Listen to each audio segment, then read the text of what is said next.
wanted to start off with a question about the calibration of the damage that has been done to us. We talk, and you've been telling us about post-traumatic slave syndrome. But is there any way of really assessing the depth of the damage, the severity of the damage?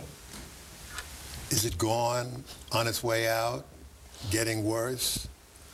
And then we'll move into how the surrounding drama of today will impact this, this ongoing disease that we have. Well, surely it's around. I mean, I think anyone that's looked at it, including the U.S. House of Representatives, is clear that it's still around. The ravages and the impact of enslavement, the period of enslavement, and the periods that followed after that. Everything from, and this is an interesting issues in terms of how we were affected by tangible and intangible ways. We were affected tangibly by the loss of money, of career, of all of the material possibilities we were robbed of. And so we have been adversely impacted as it relates to those tangible material things, a loss of income, of the ability of self-determination, because you don't have the ability to do that.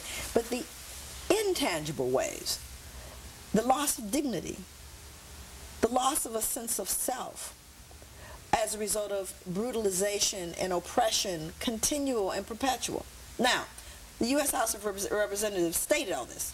This was a public statement made in 2008 where there is an admission. Now, let's be clear, I was never confused that that existed before they made that statement. It was as though, you know, all of a sudden now, because before that, you know, the playing field is leveled. What's wrong with you people? Why are you complaining? Right. You know, we've all had an equal opportunity, the bootstrap stuff, you know, the whole thing around that. You know, this is what we were constantly told. You're complaining, you're trying to cast blame, you're trying to find excuses. I mean, all of these things were said, and now they go, oh, by the way, we have ravaged you, done horrible, brutal, inhumane things to you, which has impacted generations up to the present. And we promise to try to do better, essentially. They can say to you, well, we've been going along with the Black History Month for a long time. Didn't that help? Exactly. And even Black History Month doesn't tell the truth about the history. Everywhere I go when I talk about our experience and our history, you know, my jaws fall open as though this is some obscure reality that they've never known, because it somehow missed the text. We never got it. So I guess to answer that, yeah, the residual impacts are here in our behavior, adaptive behavior, everything, again, from, I say it always, from what we eat to what we believe about who and what we are. Mm-hmm. The whole idea of self-efficacy, what can I affect? What we do know that if I believe, now first of all, if I don't believe I can do it, but then I look at you, and if you can't do it either, vicariously I'm helpless. Because I believed that if maybe you could, and you're someone I look up to, you have to look at the residual impact of that. Even if I don't believe myself capable, what about those in my environment? Do I believe them capable?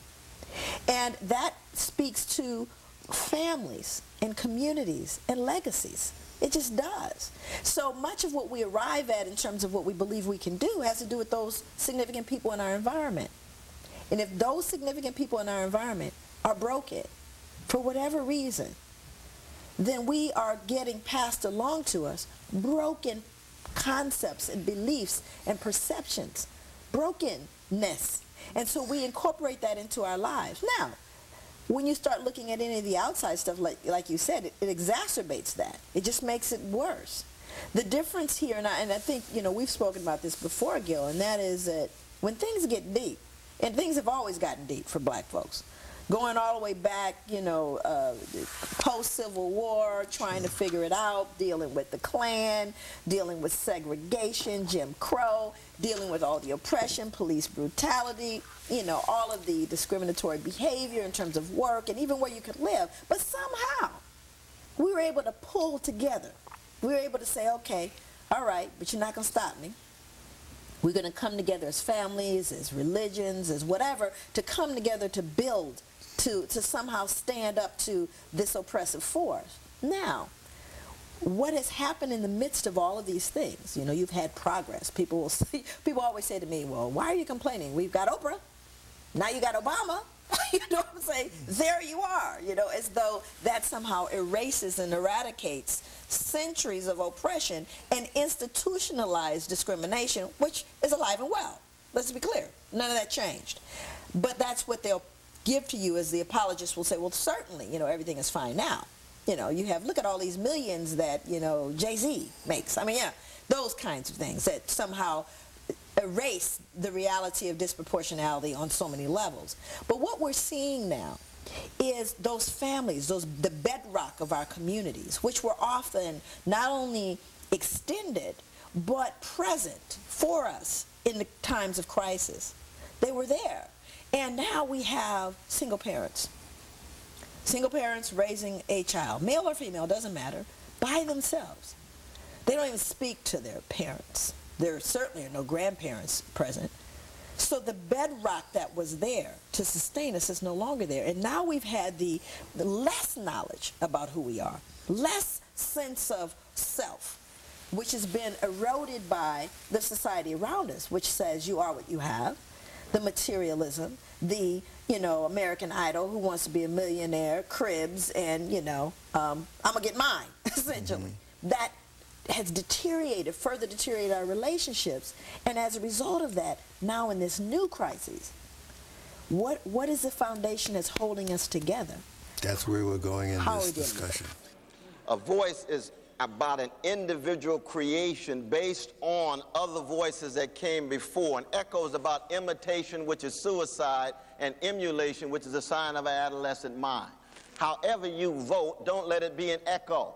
It's got to come from your heart, mind, and soul. It's got to have integrity. You got to be able to stand for it and deal with the consequences. Why is that important? That's important precisely because somebody like myself, my calling is Socratic and prophetic, which means I have a suspicion of politicians, I don't care what color they are. My aim is to tell the truth, expose lies, and to bear witness.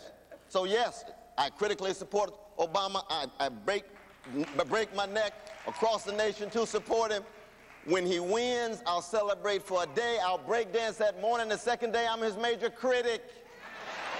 I'm his major critic. How come? Because it ain't about him. It's about those slight stone cold everyday people. It's about the ordinary people. And not only that, Tavis, but in the end, especially what about this genius right here, this brother here. He has broke it down. And what's at the core for me of what he's saying is, how do we actually learn to love in the most deep sense? And if justice is what love looks like in public, then when you love folks, you can't stand unfairness and being them treated unjustly. And if that's the case, then the question becomes, it seems to me, how do we understand the catastrophic? Because as a Christian, that cross is a sublime moment of unarmed truth and unconditional love being manifest in human action in the face of the catastrophic. And that's a grand moment. Who has the courage to speak the truth and to love in the face of the catastrophic? That's the cross, which means what? Don't get too wrapped up in the flag, because every flag is subordinate to the cross. That in the end, you got to bear witness of something bigger than the flag. So all this talk about campaigning and so forth and so on, it is penultimate. If it's not focused on the 25th chapter of Matthew, which is the least of these, which is the most vulnerable, it's still idolatrous, and it's still going to run into a dead end. So in the end, the question becomes, how do we learn to love each other in such a way that we can struggle for justice, and in struggling for justice, we learn to disagree and still love our brothers and sisters and recognize that with our crooked hearts, we got to learn to love our crooked neighbors, and our crooked neighbors got to learn how to love us with their crooked hearts. There is a sense of, in our community, I remember having people come to me, and if I had interviewed the president, they say, oh, that's great, but then we'd look at our numbers. But if I had interviewed Whitney or Oprah, the numbers were much, much bigger. There's a school of thought that says, oh, we're not diversifying our imagery enough in our community yet. There are certain images, whether they be in plays or movies or music, that we flock to, whether we like to admit it or not. I'm wondering, is that just the black middle class saying, oh, no, that's not what we want, but the lot of us wanting it? Well, I mean, this is a complex subject. because each artist should be allowed to pursue the artistic endeavor. But I still think a lot of stuff that's on today is coonery and buffoonery. And I know it's making a lot of money, breaking records, but we could do better. That's just my opinion. I mean, I'm a huge basketball fan, and when I watch the games on TNT, I see these two ads for these two shows, and I'm scratching my head. You know, we got a black president. You know, are we going back to Mantan Moreland and sleep and eat? Yet, if those films, I mean, we're talking about Tyler Perry at this point. No, I mean, look, I'm not saying we're talking, let's not give them fodder for tabloid. I'm not saying we're talking about Tyler Perry, but those are the shows that we're talking about. If we're talking about that, and we look at the numbers that come and see his movies, that view the shows on TBS, my question is that in fact maybe what Black America wants to see? A large part. Look, I hear a lot of no's and ahs, but a lot of people watching it. Here's the thing, though, because we've had this discussion back and forth, because when John Singleton, you know, people came out to see Boys in the Hood, and he did Rosewood, nobody showed up. So a lot of this is on us. A lot of this is on us. You know, you vote with your pocketbook, your wallet, you vote with your time, sitting in front of the idiot box. And the man has a huge audience, and Tyler's very smart. We know what he's done. He started out, you know, with these plays, and church buses would pull up, packed, and he's parlayed it into a, you know, bought his own jet. You know, you can buy a jet, you got money. But at the same time, for me, just imagery is troubling. Is there a disappointment from you as a director and an African American that Miracle at St. Anna won't get the same audience as some of the other movies that you will make? And therefore, the idea of what we support? Well, here's the thing. I mean, DVD is the director's best friend.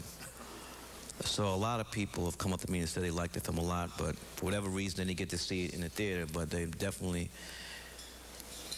got the bootleg or watched on television, pay-per-view. And even if nobody showed up, I wanted to make that film because Hollywood historically has omitted the contribution 1.1 African-American men and women who fought and died for this country in World War II. And I just got tired of seeing these films again and again and again, which does not give any love to us. The first person to die for this country was a black man, Crispus Attucks. That's going to make me go home and look it up. It gives us a knowledge of things that we really had no knowledge about.